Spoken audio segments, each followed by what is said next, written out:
Hello everyone, it's Vlogmas day 5 and I want to start today by saying a couple of things that I keep meaning to but haven't said for the first 4 days of Vlogmas. First of all, if you somehow found me through this series and you have no idea who I am, I'm just going to introduce myself once just in case you watch this whole thing. You're like, who is this lady? What is she talking about? I'm a piano teacher. My name is Nicola Canton. I live in Dublin in Ireland and this series is a more casual day-to-day of vlogging through December, but normally here on the channel I post videos about how to teach piano and how to run your piano teaching business. Most of the videos apply more broadly to any music teacher, independent music teacher. So that's a bit about me. The other thing I keep forgetting to say is let me know if you're following along on this journey and you're interested and there's things you'd like to hear more about or like to see that I haven't been showing or you'd just like to see more of that I've already shown, please write in the comments. I'm open to, switching things up. I don't know. Let me know if there's anything you want to see, anything in particular you want me to talk through as we go through this Vlogmas adventure together, because it's a new thing for me. Now, today is Tuesday, which means it's back to work for me. I work Tuesday to Saturday, so this is the start of the working week for me. And I started today very early because my brain just, I don't know, I was so tired last night for some reason. I couldn't keep my eyes open when I was reading my book in bed, so I went to sleep a little bit earlier, which meant I just woke up super early this morning and my brain refused to go back to sleep. So I've been up for a while, let's just put it like that. But yeah, I've been doing some bits and pieces. Tuesday morning is always catch up on all the messages that have happened over the weekend while I've been off on Monday, and make sure everyone on the team is okay, make sure all our support messages are answered and everyone's being looked after.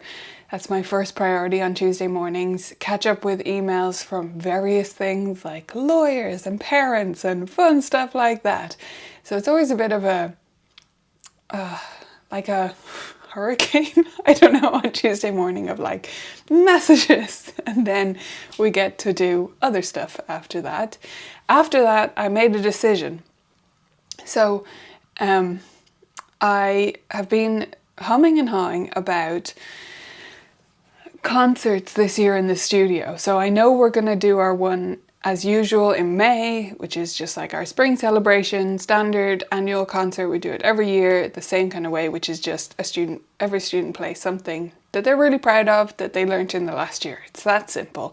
And we rent a bigger space to do them, like more students in one concert. We normally do 2 sessions because we have quite a few students. So that one is still planned for May. I'm still hoping to get a venue, working on that at the moment. Then we did our silent film piano festival in November this year, which is a new thing, maybe repeated next year, we'll see, but it's a different timing for us. Last year I did a Halloween like open house style and then a January concert, naked piano concert. It's the piano that's naked, if you're confused by that statement. And then the May one. And this year I've been like, because we did November, so it's kind of like, should we do another one? Should we not? Because that one wasn't open to every student. It was open to students age 7 or 8 and older. So it was really for our more experienced students. And yeah, as I say, I've been going back and forth, but I've decided, yes, we're going to do another one. We have a good chunk of students this year doing exams, 15, which is a large amount for us. That's about a bit under a quarter of our studio, which is a large percentage. It's just kind of worked out that way that quite a lot of students were at a stage where they might think about doing an exam. We don't have students do exams year after year. In general, they have like a year off and then a couple of years on or whatever, and they don't do any exams definitely for the first 3 years of study. So anyway, it's just worked out that we've had a large chunk doing exams this year, and so they're going to be preparing to do those at the start of March. So the decision I made this morning, to come back to it, after all that, you know, talking around the issue, is that we'll do a concert the end of February, and the students who are doing exams will play their exam pieces for that concert. So it makes them get their exam pieces ready a week early, or have a trial run almost a week early in a concert format, and then the week later they have their exam, but it's not like they've extra work to do because it's the same pieces. So that's the plan. I'm calling them cozy concerts this year. So these are going to be the style that we do here at the Colourful Keys studio in my living room. So there's an acoustic piano in my living room. I'm not in my living room right now, by the way. This is my teaching room number 1. We've another teaching room, and then I still have my acoustic piano in our living room. And when we clear most of the furniture out of there, we can fit seats for 30 people in there. It's tight, but it fits. And we have all these IKEA folding chairs that we use for those style of concerts. So we're going to do some of those. That's the decision. And I have this morning set those up on my music staff, because we'll do at least 3, maybe 4. I've set up 3 times for that. So I've set them up on my music staff. Parents need to register and they can just choose their time. So it really makes it first come, first served in terms of the time. So if they really want a particular time, if they're very tight schedules on Sundays, then hopefully they will go there early and reserve a spot that works for them. And if those 3 get full, we can have 12 students in each concert. So if those 3 get full or towards full, I'll open up another time. But I prefer that than setting up 4 and then you have like not enough students in all 4 concerts, or in some of the concerts, and then you have to ask people to combine. So it's better to start with fewer and then add on if I need to. So I did that this morning, sent the email out to parents to say, hey, sign up. And I'm expecting to send several more reminders to them. So I will schedule those. Possibly later today I'll set up and schedule those. And then, yeah, I had my meeting with Paul Myatt. So Paul and I are running a course in January together. It's called Teaching Beginners. It's really Paul's course, and he runs it with different guest experts. So I'm going to be the guest on that course in January. We're going to have it's going to be open for Vibrant Music teaching members to take for free, which I'm really excited to provide that to all of you. So more details on that to follow if you're a member. And then it'll be open to non-members to purchase as well. So that's a live course in January. More details to follow, so just watch this space. But I'm looking forward to it. Paul's super fun. If you don't know Paul, he's from Sydney, Australia, and his teaching philosophies are very aligned with what we do at Vibrant Music as well. So should be fun. Next up, I'm going to meet with a parent who just wants to catch up about their child's progress. So happy to chat with them. I think it's basically they just want to make sure they're supporting their child in their practice the best way they can. This is one of the kids that's doing an exam, so I think it's about that. And yes, we're going to be hopefully heading out for a walk just after that. Walk the dog, get some fresh air. It's blustery and grey outside, but nevertheless, fresh air is good for you. And then when I come back, I'll be getting ready for a teacher meeting. So I'm hoping to check in with you when I come back and just before the teacher meeting to let you know what that's about.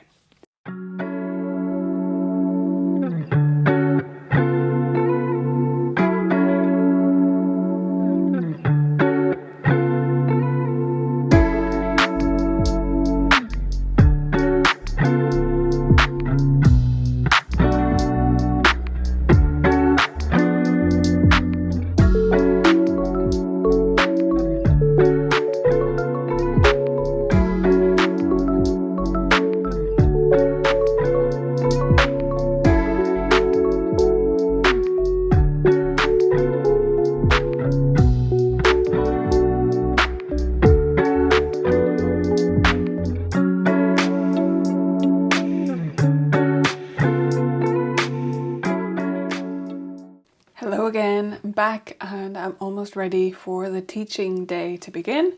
So Tuesday is my earlier start to my teaching day because we have the meeting together with the other teachers who work here. So for those who aren't familiar, my studio is a multi-teacher studio, but it's a little bit different than the standard music school, because the point really for me of having other teachers here is not just to make more money or to take on more students, which is fine if that's your goal and you're running a multi-teacher studio. But for me, it's about training the next generation of teachers locally here in Ireland. So the teachers who work here are generally less experienced, or in some cases just not experienced with the Irish way of teaching, or have experience in other countries and need to apply it here, or just don't have a lot of experience with teaching. And so it's sort of a mentorship program, and we have these weekly meetings every week, as well as me being in contact with them regularly anyway, so that they can tell me their lesson plans for the upcoming week. I can give them advice, and we can cover some general teaching concepts as well. So that's basically how it works. So Tuesday is the start of my teaching week, and it's also a longer sort of teaching day because I'm teaching the teachers, like I'm working with them, and then I have my students. So our teacher meeting is at 1, so it's around noon now, so we'll be getting ready for that. Some of the teachers will be online during the meeting today, so I have to set up the mics for the people that are here. Me and another teacher will be here, and we'll have the mics, so I'll be charging these. This is one of them. I have a pair of these. So one for me, one for the other teacher, and then the other teachers will be online. That's the setup. So yeah, today I'll be talking to them as usual about their lessons for the upcoming week, and some general things. At the moment we're going through the 2 Piano Safari books and alternating back and forth to talk about the teaching concepts in each piece as we go through. Sort of an in-person version of my Peace Pointers courses, if you are familiar with those, if you're a member. But it's not me, like they're supposed to watch us in advance and then tell me their thoughts and what they would add and where they would start with the piece. So we'll be doing that, and we'll also be talking about the concert now that I've made that decision, and making sure they know what they need to do to choose pieces for each student. I'm having them choose pieces for every student, even though we don't know who's going to sign up yet, because it's just good to have pieces that are performance ready for everyone. And yeah, and then after that I have a few students here, and then this is the one day of the week when I also go to a student's home.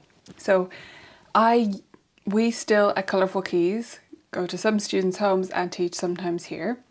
I used to do about 50-50 travel teaching and teaching at my home studio years ago, and then basically mostly gave up the going to students' homes bit.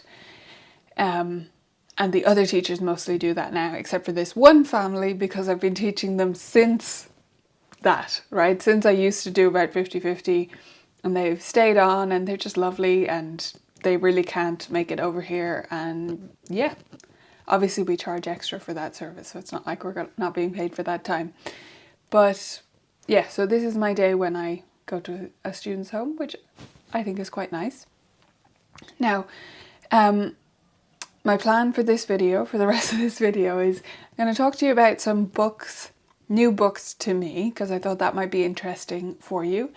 And then at the end of the video, I'm just going to put in some footage of me on the way of the drive to this student's home. So again, you can see some of the Irish streets, maybe some of the lights, if there's some Christmas lights up, as the outro. But yeah, I've been discovering some new books lately. I know, especially if we've been teaching for a while, we have books that are like our go-tos, and we keep going back to them again and again, and I have a pretty big library of those at this stage. There's actually an area on the membership site where you can see all the books I use regularly, and it's about 130 or something in there, where you can like filter by the level and the style and everything, just to use my library as your resource. But recently I've been discovering new ones because we are preparing students for exams, as I mentioned earlier, and we're using a new exam board this year, and they have a much broader syllabus. So, and you know, it's a list of pieces. They have some that they publish in their own book, and then they have much broader range. And I'd say some of these books are like go-tos for many other teachers. It's not like they're new books by any stretch of the imagination, but they're new for me to use, even though I'd heard of them before. So These are the books. Let me see. So there's a few that are by Pam Wedgwood.